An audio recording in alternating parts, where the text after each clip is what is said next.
नमस्कारम। मैं हूं योगी नित्य। आज हम बात कर लेते हैं कफ रोगों में कौन सी चीज़ें खाना मना है या जिनका परहेज रखना चाहिए, क्योंकि परहेज आधी औषधि है, आधा इलाज परहेज है। आपको पता हो मेरी परहेज क्या है, आपको पता हो मैंने खाना क्या है, बहुत मदद मिल जाती है। बाकी कमी थोड़ी बहुत रह जाए तो औषधि से ठीक हो जाता है व्यक्ति। पहले जान लो कफ रोग क्या होते हैं। कफ रोग यानी जिनमें बॉडी में पानी से रिलेटेड प्रॉब्लम्स होना, जैसे बॉडी में पानी ज़्यादा इकट्ठा हो जाता है, कई बार पेट में पानी भर रहा है किसी के बॉडी में और पानी की ज़्यादा कहीं एक्सेस हो जाती है। ये बलगम, ये जो कफ है, ये जो नज़ला है, ये जो नाक बहते रहना है, ये जो छींक के आना है, सारे कफ रोग हैं। और कई बार दमा, अस्थमा आप देखने को मिलता है आपको। ये अस्थमा, दमा भी सारे ये कफ रोग हैं। कफ रोगों में अगर हम डिटेल में जाएं तो जो व्यक्ति मोटा हो गया, जिसकी फैट्स बहुत ज़्यादा भर गई शरीर में, वो भी फैट को भी हम कफ ही कहते हैं एक तरह से। कफ सिर्फ नजले वाला कफ नहीं होता, कफ का मतलब है जल तत्व। शरीर में किसी के अधिक हो जाता है तो ये कफ दोष हो जाते हैं, कफ से रोग हो जाते हैं। तो ऐसे में हमें समझना चाहिए कि कौन सी चीज़ें नहीं खाना। तो मैं वीडियो में जब बताने की कोशिश करता हूँ तो हो सकता है मेरे से दो तीन चीज़ें, कोई एक दो चीज़ें रह भी जाएं बताने में, क्योंकि मैं आपको चीज़ें गिनवाने नहीं आया। चीज़ें तो आप किताबों में, पुस्तकों में पढ़ सकते हो, आराम से लिटरेचर मिल जाता है, भरमार है जब आप इस तरफ चलते हो। लेकिन मैं कोशिश करता हूँ आपको थोड़ी समझ दे सकूँ कि आप खुद ही देख सको कल को कि हाँ मुझे ये चीज़ नुकसान करेगी। अब आपको मैं तीन चीज़ें बताता हूँ, जैसे मैं हर वीडियो में बता रहा हूँ, वात की, पित्त की, कफ की, कि कौन सी चीज़ें नहीं खानी। आप समझो कि जिस चीज़ में जल तत्व ज़्यादा होगा उसको नहीं लेना, या वो नुकसान करेगी। और जिस चीज़ में, अब मैं इसकी एग्जांपल बाद में दूंगा, पहले तीनों चीज़ें सुन लो कि किस चीज़ में नहीं देना। दूसरी चीज़ है जो चीज़ ठंडी होगी वो भी चीज़ नुकसान करेगी कफ में। और तीसरी चीज़ मैं बोलूँ, जो चीज़ भारी होगी वो भी चीज़ नुकसान करेगी। अब बारी बारी इस पे बात कर लेते हैं। सबसे पहले मैंने बोला था जो चीज़ में जल तत्व ज़्यादा होगा वो चीज़ नुकसान करेगी। अब आप जल तत्व ज़्यादा है, खुद ही सोचिए कि किस चीज़ में जल तत्व ज़्यादा होता है। तो देखा जाए तो जल तत्व हम नारियल में देखते हैं, नारियल में पानी होता है, तो नारियल पानी अब मना है इसमें, लेकिन कच्चा नारियल पानी मना है। अगर वो नारियल पानी धूप में टंगा टंगा पक गया है, उसकी गिरी तैयार हो गई है, इसका मतलब उसने काफ़ी समय और धूप ले ली है, उसके अंदर अग्नि तत्व काफ़ी आ गया, अब नारियल पक गया। अब आप पका हुआ नारियल जब लाते हैं, तोड़ते हैं, गिरी खोलते हैं, उसका जो पानी है वो भी खा सकते हैं आप, उसकी गिरी भी खा सकते हैं थोड़ी थोड़ी मात्रा में। इसका मतलब वो उसमें अग्नि थोड़ी आ गई। तो जो भी चीज़ में जल तत्व ज़्यादा होगा वो मना है। जैसे गन्ने का रस है, गन्ने का रस मना है। गन्ने का रस पीने से कफ वालों का और कफ खराब होता है, लेकिन गन्ने के रस को जब पका पका के अग्नि देते हैं, उसमें अग्नि एंटर करा दी, तो वही गन्ने का रस जब गुड़ बन जाता है तो वो अच्छा है उसके लिए, कफ के लिए। इसका मतलब कि ये नहीं है कि जल तत्व ज़्यादा देखा तो आप कह दो कि ये चीज़ मेरे के लिए नहीं है। थोड़ा दिमाग भी लगाना कि जैसे सब्जी, सूप बनाते हैं आप घर में सूप बनाते हैं, सूप में पानी पानी है, जल तत्व है, लेकिन आप ये मत कहो कि ये कफ में नुकसान करेगा। क्यों? क्योंकि एक तो अग्नि दी आपने उसको, काफ़ी अग्नि पे पकाया तो ही सूप तैयार हुआ ना। दूसरी बात, उसमें मसाले डाल दिए, मसालों में भी अपनी अग्नि होती है एक, मसाले थोड़े तीखे होते हैं इसी वजह से क्योंकि उनमें अग्नि है, तो वो अग्नि उसमें आ गई। और कुछ अग्नि आपने गैस पे रख के उसको दी तो वो आपको नुकसान नहीं करेगा, ये चीज़ आ गई। फिर आप सोचिए कि दूध दही है, दूध दही से बने या दूध से बने सारे जो प्रोडक्ट्स हैं, इनमें जल तत्व बहुत ज़्यादा है, ये भी नुकसान करते हैं कफ रोगों में। एक तो जब आप दूध लेते हैं, दूध में जल तत्व है, ये कफ करेगा।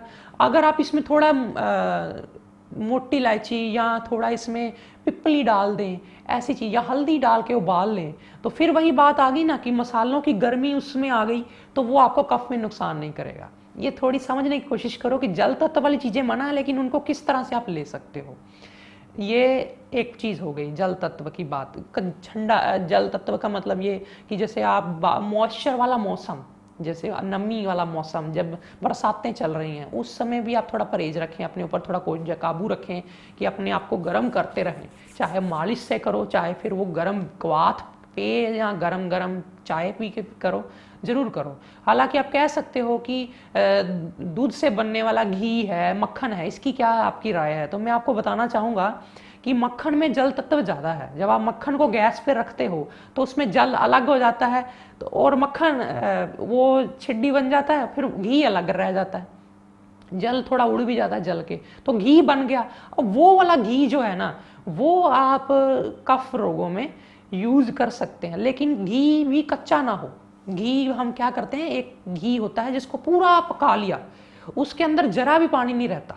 उसकी निशानी ये होती है कि जब आप उसको गैस पे डालते हैं तो वो आवाज़ नहीं करता, तो वो घी आप कफ रोगों में ले सकते हैं। या पुराना घी होगा अगर तो वो ले सकते हैं। लेकिन कई बार कई कंपनियों वाले या कई लोग बेचते वक्त घी को ज़्यादा पकाते नहीं हैं, उसमें थोड़ा पानी रहने देते हैं कि वो ज़्यादा वजन आ जाए, उसका बेचने में ज़्यादा पैसे मिल जाए उनको।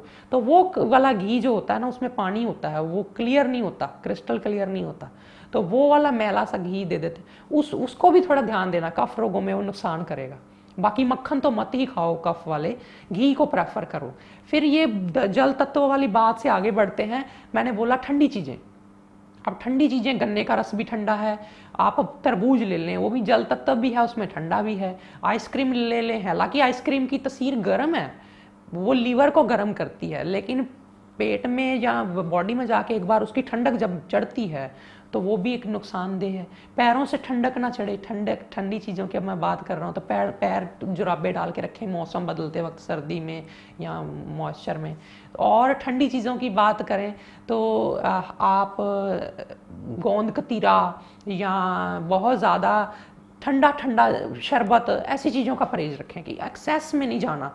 पर एक चीज़ मैं और बता दूं, जल तत्व और ठंडे चीज़ें कुछ कुछ हद में ली भी जा सकती। कई लोग मुझे बोलते हैं ना कि हमारे को कफ भी है, हमें तो पित्त भी है, हमें ठंडी चीज़ें खाने को बोल भी रहे हो, तो वो हालांकि मैं डिटेल में चर्चा करूंगा, लेकिन थोड़ा सा हिंट दे देता हूँ कि जैसे आप कफ है, कफ का मतलब जल तत्व कब शरीर पर ज़्यादा हावी होता है? जब बिगड़ चुका है तब तो सारा दिन ही कफ रहता है कई लोगों को, पर ज़्यादातर लोगों को जब सूरज की रोशनी नहीं होती तब कफ होता है, यानी जब सूरज ढलने के बाद और सुबह सूरज निकलने से पहले, ये कफ का टाइम में ज़्यादा इसकी संभावना रहती है कफ की। तो उस स्थितियों में जब सूरज की रोशनी नहीं है तब तो जल तत्व वाली चीज़ें और जो ठंडी चीज़ें, तब तो बिल्कुल ही परहेज रखो। बाकी टाइम जब सूरज खूब निकला हुआ है, दोपहर का समय है, शिखर, तब थोड़ा थोड़ा कभी दूध दही ऐसा चीज़, अगर आप ठीक भी हो रहे हो तो आप अपनी समझ से, अपने देखे कि मुझे नुकसान तो नहीं कर रहा, तो ये चीज़ें ले भी सकते हो थोड़ी थोड़ी मात्रा में। मात्रा का ध्यान रखना, बैलेंस करते करते आगे बढ़ोगे तो बहुत अच्छे रहोगे। फिर आगे बात कर लेते हैं, ये ठंडी चीज़ों पर थोड़ी सी मैंने बात कर दी, ठंडी चीज़ों का परहेज हो गया। अब ठंडी चीज़ों के बाद हम जब बात करेंगे ना कि कौन सी चीज़ें खानी, तो फिर गर्म चीज़ें आ जाएंगी जो खानी है, वो भी मैं बाद में बात करूंगा। लेकिन अभी हम बात कर लेते तीसरी बात कि आपने भारी चीज़ नहीं खानी। भारी चीज़ से मेरा मतलब है जो चीज़ एक तो वज़न में भारी है, इसका मतलब वज़न में भारी है तो उसमें पृथ्वी तत्व भी ज़्यादा होगा, जल तत्व भी ज़्यादा होगा। तो एक वज़न में भारी, एक जो पचने में भारी होगा, वो चीज़ें नहीं खाना। अब पचने में और वज़न में भारी कौन सी चीज़ें? केला। अब केला वजन में भारी, सॉलिड होता है थोड़ा, इसमें जल तत्व ज़्यादा है, ये है भी ठंडा और ये कफ करता है। दोपहर को कभी ले भी लिया, लेकिन पका हुआ केला, तैयार केला ना खाओ कफ वाले। तो ये चीज़ ध्यान रखी। भारी चीज़ों में बाहर का खाना, मैदा, जो चीज़ अंदर पेट में सड़ती रहती, पचती नहीं देर तक, वो है तला हुआ खाना। हालांकि घी अच्छी चीज़ है खाना, घी पुराना घी या घी का तड़का लो आओ, हींग लगा के, हींग की या मसालों की छौंक लगा के तड़का लगाओ, लेकिन कच्चा घी ऐसे ही नहीं देते कफ रोगों में, ये भारी कर जाता है। भारी चीज़ें कफ में परहेज देते हैं। ये कफ रोगों के अंदर 3 चीज़ें मैंने बताई। भारी चीज़ों से आप और भी कई अंदाजे हैं, आप अपने आप लगा सकते हो। भारी चीज़ क्या है? जिमी कंद है भारी चीज़। और क्या है? रात को बहुत ज़्यादा साबुत दालें खाना, भारी खाना खाना, बाहर का खाना खाना, और ऐसी चीज़ें, भारी चीज़ों का परहेज रख लो। 3 चीज़ों से आप समझ गए होंगे। कोई चीज़ मेरे से रह भी गई हो, जैसे बैंगन है, ये भी नहीं देते। हाँ, खास चीज़ जो मेरे छूटने वाली थी वो ये कि कफ हो या हो वात, पुराना अनाज देना चाहिए, नया अनाज नहीं देना चाहिए। नया अनाज थोड़ा भारी होता है। भारी चीज़ों की बात चल ही रही थी। तो नया अनाज से मेरा मतलब ये है कि नया इस मौसम में जैसे गेहूं की फसल कटवाई हुई तो गेहूं नया मार्केट में आ गया, वो गेहूं नया नहीं आपने लेना, पुराना गेहूं मिल जाता है या आप खुद भी स्टोर करके रख सकते हैं उसको। 2-4 महीने बाद आप उसकी पिसाई करवा के या अगले सीजन में उसकी पिसाई करा के फिर लें। अब यहाँ पर ये डाउट मत रखना कि मैंने आटा पीस के पिछले साल का रखा उसमें सुसरी पड़ गई है छान के खाने लग जाऊं, नहीं। आटा जब पीस लो ना गेहूं का तब तो जल्दी कंज्यूम कर लेना चाहिए 10-15-20 दिन में। लेकिन गेहूं पुराना स्टोर करके रखा जा सकता है, चावल स्टोर करके रखा जा सकता है। चावल स्टोर किया हुआ खाएंगे तो अनाज मतलब आप पुराना खाएंगे तो आपको कफ और वात की प्रॉब्लम नहीं होगी। ये चीज़ें थी मेरे मन में जो अभी फ़िलहाल चल रही हैं। पानी भी ज़्यादा जल तत्व की बात चल रही है तो जल तत्व पानी भी उबाल के उसको थोड़ी अग्नि देके, कई लोग कहते हैं आरओ वाला पानी ठीक रहेगा कफ में, नहीं।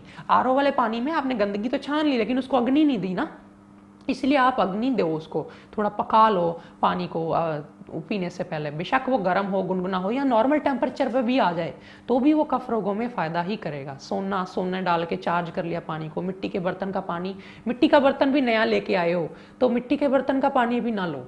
मिट्टी का बर्तन पुराना हो गया है, थोड़े दिन 20 दिन 15 दिन भी यूज़ कर लिया है फिर यूज़ करो। या मिट्टी के बर्तन का पानी भी कई बार नुकसान कर जाता है, या तांबे के बर्तन का पानी पी लो, कफ वालों के लिए और भी अच्छा है।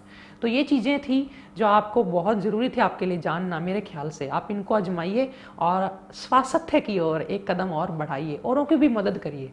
आज फिलहाल इतना ही। नमस्कारम।